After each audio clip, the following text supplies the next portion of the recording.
Selam arkadaşlar. Bugün size Sui üzerindeki fırsatlar için muhteşem bir rehber hazırladık. Ben proje ekibinden Alican Kripto Kurdu YouTube kanalımıza hepiniz hoş geldiniz.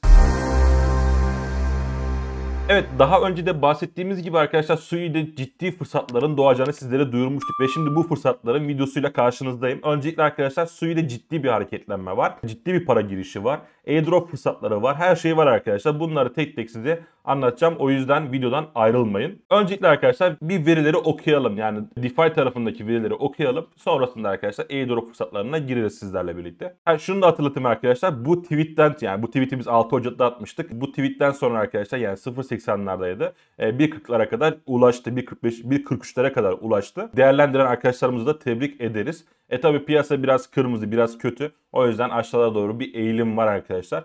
Ama bu bizim için önemli değil. Fırsatlar bitmez. Şimdi arkadaşlar ne yapacağız? Datalara gelip birlikte bakalım. DeFi tarafındaki. Şimdi arkadaşlar Wormhole scan'a girdim. Bu ve kullanacağım bütün linkleri videonun açıklamalar kısmında bulabilirsiniz. Şimdi arkadaşlar biz burada ne yapacağız? Wormhole üzerinden, yani bu bridge üzerinden, köprü üzerinden arkadaşlar diğer ağlardan Sui tarafına yapılan transferlere bakacağız. Burada gördüğünüz gibi arkadaşlar 7 günlükte bakıyorum şu an. Fark ettiyseniz şurada. Ethereum üzerinden çıkan 86 milyon doların nereye gittiğine bakacağız. Wormhole üzerinden arkadaşlar bu. Bunu şöyle düşünebilirsiniz. Her 100 kişiden kaçı Sui'ye gidiyor, Solana'ya gidiyor. O şekilde bakabilirsiniz. Buradaki miktarın önemi yok. Şimdi 7 günlükte baktığımızda Ethereum'dan çıkan, köprü üzerinden çıkan para %56'sı arkadaşlar Sui'ye gitmiş. %30'u da Solana'ya gitmiş arkadaşlar. Biliyorsunuz Ethereum maxileri bile Solana hype'ında Solana'ya kaçıyordu. Oradaki fırsatları değerlendirmeye çalışıyordu. Ama şöyle baktığımızda 7 günlük veriye baktığımızda arkadaşlar Solana'dan daha çok Sui'ye giden olmuş. Şimdi ben bunu 30 günlüğe alıyorum arkadaşlar. 30 günlüğe baktığımızda da 356 milyon dolarlık bir para çıkışı. Bunun %56'sı Sui'ye gidiyor. 100 milyon doları yani arkadaşlar. Diğeri de Solana'ya gidiyor. 90 günlüğe baktığımızda arkadaşlar, şöyle 90 günlüğe baktığımızda yine bunun arkadaşlar 870 milyon doların 481 milyon doları Sui'ye gidiyor. Yani Ethereum maxileri arkadaşlar, Ethereum üzerinde işlem yapan, DeFi üzerinde işlem yapan kişiler Sui'ye bir uğramışlar ve çıkmamışlar arkadaşlar. Peki çıkmadığını nereden göreceğiz? Hemen gelip Sui DeFi'lama tarafına bakıyorum arkadaşlar, Sui'nin verilerine. Bakın nereden baksanız son 3 ayda arkadaşlar 10x'lik bir TVL artışı görebiliyoruz. Şu anki TVL oranında arkadaşlar 400 milyon dolara yakın, hatta 400 milyon dolar diyebiliriz. Şimdi burada bakacağımız şey şu arkadaşlar. Bu TVL'yi kimler alıyor? Bunları tek tek inceleyeceğiz arkadaşlar. Yani bunu ben şu anki videoda incelemeyeceğim. Sizlere yol göstereceğim. Mesela Navi protokol var. Bu lending platformu, tamam, buradaki TVL oranı çok ciddi ve sadece Sui coin üzerinde olacaktır. Hemen bakıyoruz TVL oranına. Evet, TVL oranına baktığınızda arkadaşlar biri Sui, diğeri de USDC. Yani ciddi bir şekilde ciddi para, gerçek bir TVL olduğunu burada görebiliyorsunuz arkadaşlar. Zaten %13'ü de burada USDT ve VET, yani Wrapped Ethereum olarak geçen, likiditesi çok fazla olan tokenlar arkadaşlar. Yani buradaki TVL oranları shitcoin TVL'si değil. Onu ayrıca göstereyim. Bakın bu tamam, Lending'de zaten shitcoin'ler olmayacaktır. Cetus'a bakalım. Cetus zaten DEX platformu. Burada shitcoin'ler olacaktır.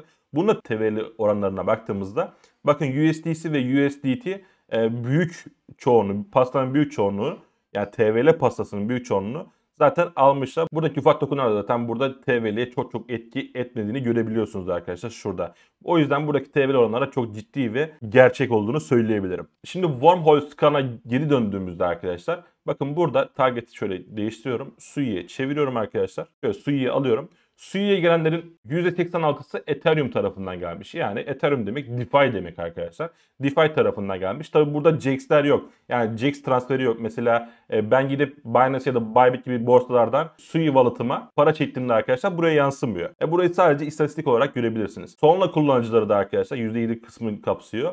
Bunlar da Sui'ye uğramışlar. Yani burada bir şey görüyorlar. Hemen DeFi'lamaya tekrar dönüyorum. DeFi'lamaya döndüğümde arkadaşlar şuradaki TVL'yi görüyorsunuz. Hemen yanında volüm var. Volüme tıklıyorum. Şöyle gördüğünüz gibi arkadaşlar şu mavi çubuk TVL'yi gösteriyor. Yani toplam kilitli varlığı gösteriyor. Bu Sui üzerinde kilitlenen varlıkları gösteriyor arkadaşlar. Bakın TVL oranı yükseliyor ama burada gördüğünüz gibi hacimler düşüyor. Hacimler düşmesine rağmen bu TVL oranı arkadaşlar yolundan sapmadan ileri doğru, yukarı doğru çıkıyor. Bu ne demek arkadaşlar? Hacim yok ama TVL var. Yani insanlar buraya parasını koyuyor ve bir şey bekliyorlar. Bu da airdrop olabilir arkadaşlar. Etkinlikler olabilir. Ve biz de bunları şimdi sizlerle birlikte avlayacağız. Şimdi stake yapanların istatistiklerine bakalım arkadaşlar sizlerle birlikte. Sui üzerinde, yani şu an Sui'yi açtım. Sui üzerinde arkadaşlar 7 günlükte her şey olumlu gözüküyor. Buradaki price ve market cap'e bakmamamız gerekiyor. Çünkü biz burada stake oranına bakacağız arkadaşlar. İşte günlük volüm %30 şekilde artmış. Bu ciddi bir miktar arkadaşlar. Yani stake oranının, yani stake işlemlerinin hacmi artıyor arkadaşlar. 7 günlük bizi biraz yanıltabilir. Biz bunu ne yapalım? 30 günlüğe alalım arkadaşlar. 30 günlükte her şey olumlu. Zaten fiyatı da yükselmişti. Fiyatı yükseldiği için market cap'i de yükselecektir arkadaşlar. Bakın gördüğünüz gibi 30 günlükte günlük hacimler arkadaşlar, staking üzerinde günlük hacimler %39'a kadar yukarı çıkmış. Ve burada arkadaşlar en önemli olay şu arkadaşlar. Staking Wallet. Bu nedir arkadaşlar? Benzersiz, yani benim bir cüzdanım var. İşte başkasının bir cüzdanı var. Yani benzersiz farklı cüzdanların buraya gelme oranı arkadaşlar. Bakın 30 günlükte de %45'lik bir artış olmuş. Bunu 90 güne aldığımda zaten her şeyi göreceksiniz arkadaşlar. Zaten son 3 aydan beri TVL oranı çok ciddi bir şekilde yükseliyor ve bunun da sebebi aslında Sui'yi stake etmeleri. Bu linki de videonun açıklama kısmına koyacağım arkadaşlar. Evet, şimdi ne yapacağım arkadaşlar? Az önce bahsettiğim gibi airdrop fırsatları olabilir demiştik. Çünkü insanlar buraya parasını koyuyorlar ve bekliyorlar. Yani bir şey bekliyorlar. Yani bu bir şey airdrop arkadaşlar. Başka ne olabilecek ki? Hani APR miktarlarına baktığımızda çok yüksek değil zaten. Bu güzel bilgileri verdim size şimdi arkadaşlar. Bunun karşılığında bizi daha çok mutlu etmek, motive etmek için beğeni butonuna basabilirsiniz. Bu bizim için yeterli olacaktır. Şimdiden ben size teşekkür ediyorum arkadaşlar beğendiğiniz için. Hemen başlayalım arkadaşlar. Şöyle 6 tane protokolümüz var sizlere göstereceğimiz. Navi protokol. Navi protokol bir lending platformu. Ayrıca LST, yani Liquid Staking tokenlarının buradan ekstra APR'ler kazandığı, yani faizler elde edebileceği bir platform. Ayrıca point sistemi var arkadaşlar. Aynı JTO'da olduğu gibi. Zaten TVL olarak en yüksek varlığa sahip bir platform, az önce gösterdiğim gibi arkadaşlar. Bakın Navi protokol TVL oranı 90 milyon dolarlık bir TVL oranı var. Zaten şuraya tıkladığınızda arkadaşlar buradaki dominansın, Navi protokolünün dominansının %22'sini, yani Sui üzerindeki toplam kilitli varlıkların %22'sini Navi protokol oluşturuyormuş. Şimdi bu platformları şu göstereceğim bütün platformları arkadaşlar tek tek size anlatmayacağım. Siz bunları ne yapacaksınız? Hemen sitesine gireceksiniz arkadaşlar. Dokümanlarını bulacaksınız. Ve dokümanlar üzerinde projeyi tanıyacaksınız. Eğer İngilizceniz yoksa direkt Türkçe'ye çevirebilirsiniz arkadaşlar. Burada her şeyi anlatıyorlar. Neler yapmanız gerektiğini, işte platform hakkında her şeyi anlatıyorlar. Siz bunları tek tek inceleme şansına erişebilirsiniz buradaki sitesine giderek arkadaşlar. Şimdi ikinci platformumuz Bucket Protokol. Bucket Protokol ise arkadaşlar Sui üzerindeki CDP platformu, yani teminatlandırılmış borç pozisyonu. Bunu uzun anlatmak yerine MakerDAO'nun Ethereum üzerindeki işlevini Sui'de yapıyor. Öyle anlatabilirim arkadaşlar sizlere. Sui üzerindeki stablecoin'lerin can damarı diyebiliriz. Zaten bu projeler ekosistemler tarafından çok destek alırlar ki Sui Foundation tarafından da fon aldılar. En geç 2024'ün ikinci çeyreğinde arkadaşlar token çıkacaklarını söylediler. Yani token çıkaracaklarsa arkadaşlar airdrop ihtimali her zaman vardır. Az önce Navi'de de gösterdiğim gibi bu linke giderek, yani sitesine giderek dokümanları okuyabilirsiniz arkadaşlar. Eğer etkinlik varsa etkinlikleri takip edebilirsiniz. Bunlara odak sağlayarak arkadaşlar güzel kazançlar elde edebilirsiniz. Tabi her zaman dikkatli olmanız gerekiyor. Diğer projeye geçelim arkadaşlar. Scallop. Scallop ise Sui'de borç verme Lending Borrow platformu arkadaşlar. Airdrop etkinlikleri var. Bunu nasıl görebilirsiniz? Hemen bu siteye gidersiniz. Launchpad'e tıklarsınız arkadaşlar. Ayrıca dokümanlardan da arkadaşlar siz bu projenin ne işe yaradığını ayrıntılı bir şekilde öğrenebilirsiniz. Airdrop, bakın burada da Airdrop butonuna tıkladım ve bu sayfa açıldı. Burada da faz 2 devam ediyor arkadaşlar. 16 Ocak'ta başlamış ve 2 hafta devam edecekmiş. Şu an 23 Ocak'tayız arkadaşlar. Yani hala vaktiniz var. Eğer bu projeyi beğenirseniz arkadaşlar burayı da değerlendirebilirsiniz. Her şeyi buradan okuyabilirsiniz. Video uzamasın diye size bunları detaylı şekilde anlatmayacağım.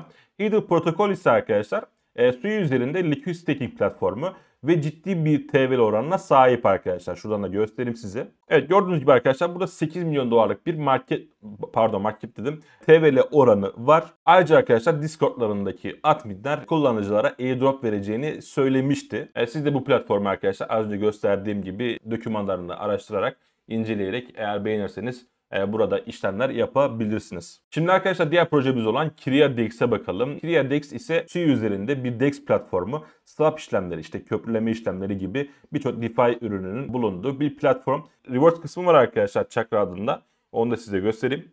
Şöyle Start Trading diyorum arkadaşlar. Web sitesine girdim ve Start Trading bastıktan sonra şurada Rewards kısmı var arkadaşlar.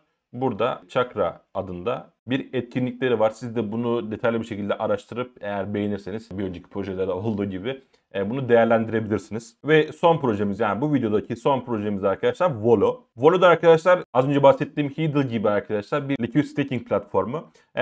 Token çıkacaklarını biliyoruz arkadaşlar bunların. Buraya da göz atabilirsiniz. Web sitesini araştırabilirsiniz. Dokümanlarına girebilirsiniz. Hepsine bakabilirsiniz. Gelip buradan DeFi'lamadan bu projelerin arkadaşlar ne kadar TVL oranlarına sahip olduklarını, işte hacimlerini, her şeye bakabilirsiniz arkadaşlar. Twitter olsun, bu sosyal medyada ne kadar ilgililer. Discord'larına gidin bakın arkadaşlar bu projelerin ne kadar size ilgi duyuyorlar. Yani bunların hepsi bir veri aslında. Bunların hepsini tek tek araştırıp bu şekilde ciddi paralar kazanabilirsiniz her zaman diğer projelerde olduğu gibi. Böyle toparlayacak olursak arkadaşlar son olarak Sui'de çok ciddi bir şekilde bir para girişi var. Bu para giriyor ve çıkmıyor arkadaşlar. Buraya gelen kullanıcılar az önce şuradan gösterdiğim gibi stake'e yatkınlar. Biliyorsunuz son zamanlarda balinaların gelmesiyle, ETF ile beraber balinaların gelmesiyle stake muhabbeti çok arttı. Ve stake olan, yani proof of stake mekanizmasında çalışan projeler sükse yaptı. Sui de onlardan bir tanesi arkadaşlar. Bu verileri çok dikkatli bir şekilde incelersiniz ve hem bu projede olsun hem başka projelerde olsun arkadaşlar bu verileri kullanarak güzel yatırımlar olsun ya da işlemler olsun yapabilirsiniz. Evet, bugünlük anlatacaklarım bu kadardı. Videoyu beğendiyseniz beğenmeyi, kanalımıza abone olmayı ve tabii ki yorum yapmayı unutmayın. Sizleri çok seviyoruz. Hoşça kalın.